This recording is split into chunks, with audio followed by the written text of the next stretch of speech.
예배 시간이에요. 잠깐, 아직 준비가 안 되었다고요? 그럼 함께 준비해봐요. 먼저 주변을 깨끗하게 정돈해요. 단정한 옷으로 갈아입어요. 성경책, 찬송가, 헌금을 준비해요. 누워있거나 간식을 먹지 않기로 약속해요. 다른 행동은 멈추고 예배에 집중해요. 찬양 시간에는 기쁜 마음으로 일어나서 따라해요. 성경 말씀은 함께 큰 목소리로 따라 읽어요. 설교가 끝나고 기도 후에는 큰 소리로 아멘해요. 아멘. 준비한 헌금은 따로 저금통이나 성경책에 모아두었다가 교회에 출석할 때 드려요. 예배가 끝날 때까지 경건하게 예배에 집중해요. 광고도 잘 듣고 기억해두세요. 그럼 예수님과 함께 기쁘고 행복한 예배 시간이 되기를 바라요. 네, 중등부 친구들 반갑습니다. 2020년 10월 25일 주일 중등부 예배입니다. 오늘도 하나님께 예배 드리기 위해서 이 영상을 클릭하신 모든 분들을 사랑하고 축복합니다. 원래 오늘 예배를 분이엘 성전에서 예배를 드린다고 그렇게 먼저 광고를 드렸었는데 학교에서 외부 인원들을 수용하는 것이 허락되지 않아서 다시 영상 예배로 전환되게 되었습니다. 여러분들을 직접 만나지 못해서 정말 아쉽지만 그래도 하나님의 계획과 뜻이 다 있을 거라고 생각하고 우리 오늘도 하나님께만 집중해서 하나님을 예배하는 저와 우리 중등부 친구들이 다 될 수 있기를 바랍니다. 먼저 같이 찬양을 부를 텐데요. 나 무엇과도 주님을 바꾸지 않으리. 함께 부르겠습니다.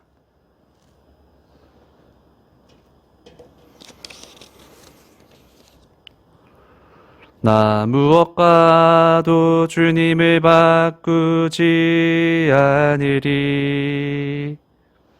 다른 어떤 은혜 구하지 않으리. 오직 주님만이 내 삶의 도움이시니 주의 얼굴 보기 원합니다. 주님 사랑해요. 온 맘과 정성 다해 하나님의 진실한 친구 되기 원합니다. 아멘. 오늘은 지난주에 이어서 우리를 대표하여 서민석 강도사님께서 기도하시겠습니다. 기도하겠습니다. 살아계신 하나님 아버지 감사합니다. 하나님 오늘 주일을 기억해서 주님 우리 중등부 친구들 주님 앞에 예배를 드립니다. 하나님 비록 화상으로 예배를 드리지만 하나님 기쁘게 받아 주옵소서. 아버지 하나님 우리 친구들이 우리 중등부 친구들이 어디를 가나 무엇을 하나 하나님을 생각하게 하여 주시고 하나님을 바라보는 우리 친구들 다 되게 하여 주옵소서. 아버지 하나님 코로나 때문에 주님 위축됩니다. 아버지여 모든 삶이 주님 위축되오나 주여 우리 친구들은 하나님을 의지하여 아버지여 역동적으로 하나님을 섬기면서 인생을 주님 살아가게 하여 주옵소서. 아버지 하나님 이은총 강도사님 이제 하나님의 말씀을 전합니다. 하나님 함께하여 주시고 주님 우리 친구들 그 말씀 귀담아서 잘 듣게 하여 주옵소서. 성령님 역사하여 주시사 우리의 삶이 변화가 일어나게 하여 주옵소서. 감사드립니다. 이 모든 것 우리 주 예수님의 이름으로 기도합니다. 아멘.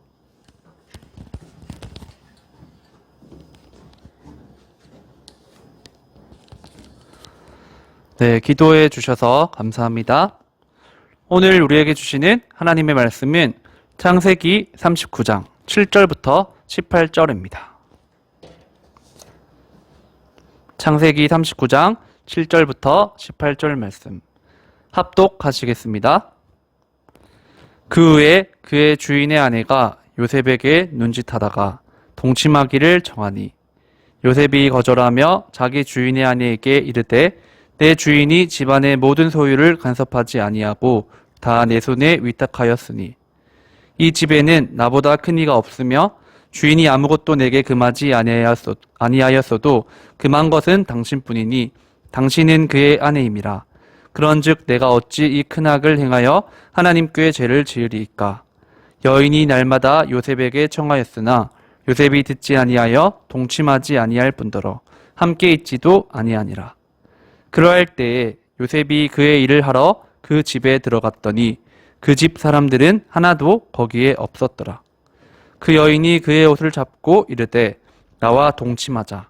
그러나 요셉이 자기의 옷을 그 여인의 손에 버려두고 밖으로 나가매 그 여인이 요셉이 그의 옷을 자기 손에 버려두고 도망하여 나감을 보고 그 여인의 집 사람들을 불러서 그들에게 이르되 보라 주인이 히브리 사람을 우리에게 데려다가 우리를 희롱하게 하는도다. 그가 나와 동침하고자 내게로 들어오므로 내가 크게 소리 질렀더니 그가 나의 소리 질러 부름을 듣고 그의 옷을 내게 버려두고 도망하여 나갔느니라 하고 그의 옷을 곁에 두고 자기 주인이 집으로 돌아오기를 기다려 이 말로 그에게 말하여 이르되 당신이 우리에게 데려온 히브리 종이 나를 희롱하려고 내게로 들어왔으므로 내가 소리 질러 불렀더니 그가 그의 옷을 내게 버려두고 밖으로 도망하여 나갔나이다. 아멘. 네, 오늘은 도망쳐라는 제목으로 하나님의 말씀을 나누도록 하겠습니다. 예수님의 거저 주신 은혜로 하나님 아버지를 믿게 된 우리는 예수님을 믿는 순간부터 한 가지 내적인 갈등이 생기기 시작하죠. 바로 죄와 나 사이에서 방황하고 고민을 하는 거예요. 예수님을 알기 전에는 저와 여러분, 나 자신이 내가 내 인생의 주인이었는데 예수님을 주인으로 모신 이후로는 내 삶의 주인은 내가 아니라 바로 하나님이시잖아요. 그래서 그분의 뜻대로 살아가기를 소원하고 다짐하지만 우리의 삶의 저변을 보면 수많은 죄의 유혹들이 곳곳에 산재해 있는 것들을 우리가 보게 됩니다. 그래서 우리가 그런 죄의 유혹을 당할 때마다 아주 괴로움을 느껴요. 하나님 아버지 어떻게 해야 할까요? 저 좀 도와주세요. 이런 고민을 가지고 살아가고 있는 우리 친구들이 있다면 오늘 본문에 요셉의 삶을 배우고 관찰하면서 죄를 마주했을 때, 내적인 갈등을 겪을 때 예수님을 믿는 우리가 어떻게 대처해야 하고 어떻게 살아가야 하는지를 이 요셉 이야기를 중심으로 한번 알아가 보겠습니다. 꿈의 사람 요셉의 인생은 나그네 길의 연속이었어요. 그런 면에서는 아버지 야곱과 아주 흡사하다고 할 수 있죠. 앞에 지도를 잠시 보겠습니다. 요셉은 원래 형들과 아버지와 헤브론에서 살고 있었어요. 그렇지만 오늘 본문의 배경이 되는 이 장소까지 올 때까지 요셉은 세겜과 도단을 거쳐서 아주 머나먼 땅, 한 번도 가본 적이 없는 애굽의 종으로, 애굽의 노예로 팔려왔죠. 그리고 요셉을 판 주체가 누구였어요? 믿기지 않게도 또한 그렇게 설명하고 싶지도 않겠지만 바로 요셉의 형들이 요셉을 애굽의 노예로 팔았어요. 이렇게 애굽으로 오게 된 요셉이 처음으로 가게 된 장소가 그 공간이 어디였냐면 여러분들도 잘 알고 있는 것처럼 이집트의 왕 바로의 호위무사였던 보디발 장군의 집이었어요. 호위무사라고 하면 왕의 안위를 책임지는 중요한 보직의 사람이었죠. 그 당시에는 요셉이 어떻게 해서 이런 일이 일어났을까? 또 보디발 장군을 왜 하나님께서 만나게 하셨을까? 알지 못했을 거예요. 이처럼 형들에 의해서 노예로 팔리게 되는 시험과 역경을 겪었던 요셉에게 그 아픔이 채 아물기도 전에 또 다른 시험이 요셉을 찾아오고 있어요. 본문의 7절을 보겠습니다. 그 후에 그의 주인의 아내가 요셉에게 눈짓하다가 동침하기를 청하니. 보디발 장군의 아내가 남편이 없을 때 소년인 요셉을 쳐다보고 말을 걸어오면서 유혹을 하는 거예요. 7절에 동침하기를 청하니 라는 표현이 있죠. 아주 노골적으로 부끄러워하지도 않고 소년인 요셉에게 관계를 말하고 있는 거예요. 그렇지만 요셉은 성에 대해서 하나님의 기준을, 하나님의 말씀을 분명히 배워서 알고 있었어요. 남녀 간의 성적인 관계는 오직 하나님께서만 허락하신 배우자 사이에서만 하나님께서 허락하신다는 교육을 어릴 때부터 받아왔기 때문에 요셉은 이 기준을 분명히 알고 있었죠. 저도 그렇고 여러분들도 하나님의 기준의 말씀을 어릴 때부터 확실하게 또 정확하게 알고 있기를 바랍니다. 성경이 말씀하는 남녀의 육체적인 관계는 결혼으로 맺어진 남편과 아내 사이에서만 이루어져야 함을 성경은 우리에게 확실하게 말씀을 하고 계세요. 이렇게 요셉이 거절하면서 스스로의 신앙의 고백을 담아 보디발의 아내에게 대답을 합니다. 8절과 9절을 보겠습니다. 요셉이 거절하며 자기 주인의 아내에게 이르되 내 주인이 집안의 모든 소유를 간섭하지 아니하고 다 내 손에 위탁하였으니 이 집에는 나보다 큰 이가 없으며 9절입니다. 이 집에는 나보다 큰 이가 없으며 주인이 아무것도 내게 금하지 아니하였어도 금한 것은 당신뿐이니 당신은 그의 아내임이라. 그런즉 내가 어찌 이 큰 악을 행하여 하나님께 죄를 지으리까. 요셉이 얘기를 하는 거예요. 저의 주인인 보디발 장군이 이 집에서 모든 물건들을 다 자유롭게 사용할 수 있도록 허용해 주셨지만 당신까지를 포함하고 있는 것은 아닙니다. 더욱이 저는 하나님 앞에서 큰 죄를 지을 수가 없습니다. 무엇보다 보디발 장군의 아내의 요구에 응하는 게 하나님 앞에서 너무나 큰 죄악이기 때문에 그리 할 수 없다는 얘기였어요. 계속해서 10절을 보겠습니다. 여인이 날마다 요셉에게 청하였으나 요셉이 듣지 아니하여 동침하지 아니할 뿐더러 함께 있지도 아니하니라. 그럼에도 불구하고 보디발 장군의 아내는 날마다 지겹도록 요셉을 물고 늘어지고 유혹을 해왔어요. 하지만 요셉은 이 시험을 유혹을 이기기 위해서 그녀와 같이 있는 시간과 공간 자체를 만들지 않으려고 애를 썼죠. 그러던 어느 날이었습니다. 하루는 요셉이 평범하게 또 일상적으로 자기의 사물을 보기 위해서 보디발 장군의 집 안으로 들어가 있었어요. 요셉은 속으로 생각을 했을 거예요. 아, 지금은 보디발 장군의 아내가 없어가지고 마음이 너무 편하다. 이런 마음을 요셉이 가지고 있었을 거예요. 그런데 요셉이 정확하게 모르고 있었던 거였어요. 집 안에 딱 한 사람이 있었는데 기가 막히게도 보디발 장군의 아내였죠. 보디발 장군의 아내는 이때다 싶어서 이전보다 더욱 요셉의 옷을 물고 늘어지면서 요셉에게 유혹을 해왔어요. 우리도 마찬가지라고 할 수 있을 거예요. 세상의 시험과 또 마귀의 유혹은 우리에게 끊임없이 계속해서 다가와요. 그렇다면 우리는 그런 순간에 그때 어떻게 반응을 해야 할까요? 본문의 12절이 여러분들과 오늘 나누고 싶은 설교의 핵심입니다. 12절을 우리가 무슨 의미인지를 생각하며 읽어보도록 하겠습니다. 그 여인이 그의 옷을 잡고 이르되 나와 동침하자. 그러나 요셉이 자기의 옷을 그 여인의 손에 버려두고 밖으로 나가매. 이때 요셉은 어떻게 했느냐면 순식간에 도망쳐 버렸어요. 한달음에 보디발 장군의 집을 박차고 나온 것이죠. 하나님에게로, 하나님의 품으로 이것저것 계산하지 않고 따지지 않고 도망쳐 버린 거예요. 여러분, 이 당시의 풍습과 문화적인 맥락에서 하나님을 믿지 않는 사람들의 관점에서는 이성적으로, 합리적으로, 논리적으로 생각을 해보면 요셉이 지금 이 보디발 장군의 아내의 유혹에 넘어가도 전혀 이상하지가 않았어요.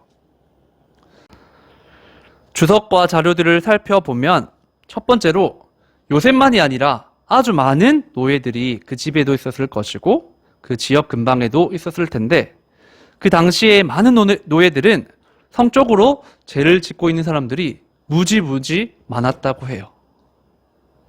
다음으로 두 번째로는 아무도 두 사람을 보고 있지가 않아요. 그 공간에는 두 사람이 전부인 거죠. 두 사람만 조심하고 비밀로 하기로 하면 아무에게도 들키지가 않을 것 같아요. 마지막으로 세 번째로는 매우 엄격하고 보수적인 상명하복의 주인과 노예라는 신분 관계에서는 주인의 명령을 거스르는 게 일반적으로는 정말 지혜롭지 못한 처신이죠. 주인의 말 한마디에 이방인 노예의 목숨이 위태할 수가 있는데 주인의 명을 거절한다는 게 얼마나 생산적이지 않은 일이에요. 그렇지만 요셉은 죄의 유혹 안에서 갈등을 하고 있을 때 스스로의 논리와 합리와 이성적인 판단을 믿지 않고 믿음으로 하나님을 바라봤어요. 그리고 아주 과감하게, 간결하게, 분명하게 하나님에게로 도망쳐 나왔던 것이죠. 한번 넘겨주세요. 죄의 유혹으로 갈등을 하고 있다면 하나님에게로 도망치세요. 오늘 설교를 한 줄로 정리한다면 이렇게 정리할 수 있을 거예요. 우리 가운데 죄의 유혹 안에서 갈등하고 있는 친구가 있다면 오늘 이 설교가 바로 여러분들에게 말씀하시는 하나님의 음성으로 꼭 받아들일 수 있기를 바랍니다. 잠깐은 그런 행동, 즉 도망치는 행동이 매우 어리석게 느껴질지도 몰라요. 세상과 사단은 여러분들에게 그렇게 속삭일 거예요. 이 바보야, 너만 왜 그렇게 깨끗한 척하니? 너만 왜 그렇게 잘난 척하니? 사람들 다 죄를 짓잖아. 너 한 사람이 죄를 짓는다고 해서 아무도 타격받지 않아. 아무도 알아주지 않아. 요셉도 보디발 장군의 집을 단번에 도망쳐 나왔을 때 당장에 맞이하게 된 결과는 어땠습니까? 보디발 장군의 아내의 분노를 사서 결국에는 왕의 제수들이 갇히는 감옥으로 투옥되고 말았습니다. 생각해 보세요. 이집트의 노예로 팔려온 것도 정말 괴로운 일인데 한 번 더 끔찍한 일이 벌어진 거예요. 죄수라고 하는 더 절망적인 상황을 요셉이 받아들여야 했던 것이죠. 그러나 여러분, 우리의 삶은 1년, 2년이 다가 아닙니다. 하나님의 시선으로 여러분들의 삶을 보시기를 바랍니다. 하나님의 눈으로 여러분의 인생을 길게 보시기를 바랍니다. 그때 여러분들은 절대로 후회하지 않을 거예요. 요셉이 10여 년이 지나서 30살이라는 나이에 애굽의 총리로 발탁돼요. 애굽 백성들을 흉년과 또 풍년 속에서 그 수많은 생명들을 구원할 수 있었던 비결은 지금 이 10대 때부터 거룩하고 순결하게 준비될 수 있었기 때문이었어요. 우리 친구들, 지난주의 설교 내용을 혹시 기억하나요? 디모데후서 2장 20절과 21절이었어요. 한번 앞에 사진을 볼래요? 큰 집에는 아주 많은 그릇들이, 아주 다양한 그릇들이 있다고 했습니다. 큰 집에는 금그릇과 은그릇뿐 아니라 나무 그릇과 질그릇도 있어 귀하게 쓰는 것도 있고 천하게 쓰는 것도 있나니 21절입니다. 그러므로 누구든지 이런 것에서 자기를 깨끗하게 하면 귀히 쓰는 그릇이 되어 거룩하고 주인의 쓰심에 합당하며 모든 선한 일에 준비함이 되리라. 21절을 주목하시길 바랍니다. 이런 것에서 자기를 깨끗하게 하면 귀히 쓰는 그릇이 되어. 하나님께서는 어떤 그릇을 사용하신다고요? 깨끗한 그릇, 거룩한 그릇, 순결한 그릇을 하나님께서 사용하신대요. 죄의 유혹 안에서 정말 깊은 갈등을 하고 있는 친구가 있다면 하나님에게로, 하나님의 품으로 도망치시기를 바랍니다. 하나님을 믿고 저와 여러분들의 인생을 다 그분에게로 던질 수 있는 저와 여러분들이 될 수 있기를 주님의 이름으로 기도합니다. 주기도문으로 기도하심으로 우리 중등부 예배를 마치도록 하겠습니다.